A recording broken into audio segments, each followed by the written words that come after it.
দেশের 1% মানুষের দখলে মোট সম্পদের 54%। ফলে আয় বৈষম্য এখন চরম পর্যায়ে। পাশাপাশি দীর্ঘদিনের চড়া মূল্যস্ফীতি আর আর্থিক অব্যবস্থাপনার কারণে নতুন করে দরিদ্র হয়েছেন 90 লাখ মানুষ।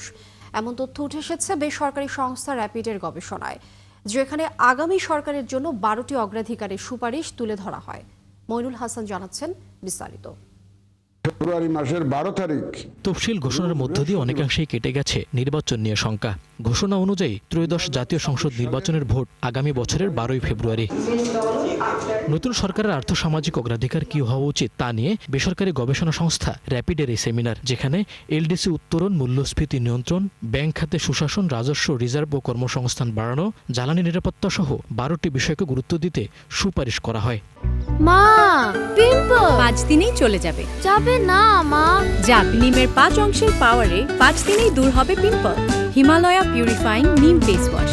যদি আগামী সরকার এসে আগামী দিনে তারা যদি ঢিলেমি করে এবং সঠিক পদ্ধতি, এবং কোনো কোনো ক্ষেত্রে এটা আনপপুলার পদ্ধতি হতে পারে, এগুলা নিয়ে যদি এই ক্রাইসিসগুলোকে মোকাবেলা করতে না পারে, এটা হলে তারা তাদের পলিসি স্পেসকে আরো কমিয়ে দেবে। যদি তারা ইনিশিয়ালি এসে শক্ত পলিসি নিতে পারে এবং সেটাকে বাস্তবায়ন করলে সেকেন্ড ইয়ার, থার্ড ইয়ারে দেখবেন তারা পলিসি স্পেস পাবে, তাদের ফিসক্যাল স্পেস বাড়া শুরু করবে।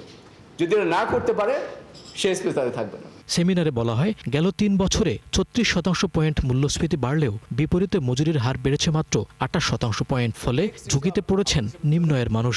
এই সময়ে নতুন করে দরিদ্র হয়েছেন 90 লাখ। পাশাপাশি আয় বৈষম্য পৌঁছেছে চরম পর্যায়ে।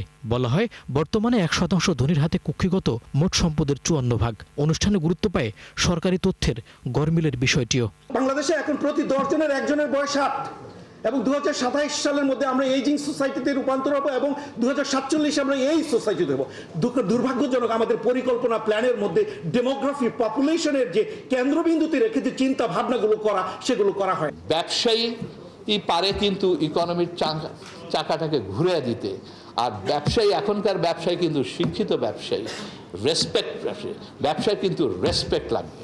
If you don't give it, যে সরকারই আসুক, আসলে আমরা কিন্তু এটার মধ্যে আর ওইভাবে কমিটেড হয়ে কাজ করতে পারবো না, but we can do it. এই সময় আর্থিক খাতের এমন দুরবস্থার মধ্যেও রাজস্ব আয়ের গতি ভালো বলে মনে করেন এনবিআর চেয়ারম্যান। আমরা চাই মোবাইল ফোন, স্মার্টফোনের দাম বাংলাদেশে কমুক, এবং এটা করতে গেলে আমরা 2 জায়গাতেই ছাড় দিতে রাজি আছি। যেহেতু এখন গ্রে মার্কেটে বেশিরভাগ হাই এন্ড ফোন আসে, ফলে আসলে আমরা সত্যি করতে কোনো রেভিনিউ পাই না। এটা যদি আমরা ফর্মাল করতে পারি এনআইএর ইমপ্লিমেন্টের মাধ্যমে, ইভেন রেভিনিউ যদি আমরা ছেড়েও দিই, তারপরে কিন্তু ফর্মাল চ্যানেলে আসার কারণে আমাদের রেভিনিউ পায়। অনুষ্ঠানে নানা খাতে সংস্কার সুপারিশ আমলে না নেওয়ার সমালোচনা করেন তত্ত্বাবধায়ক সরকারের সাবেক উপদেষ্টা রাশেদা কে চৌধুরী।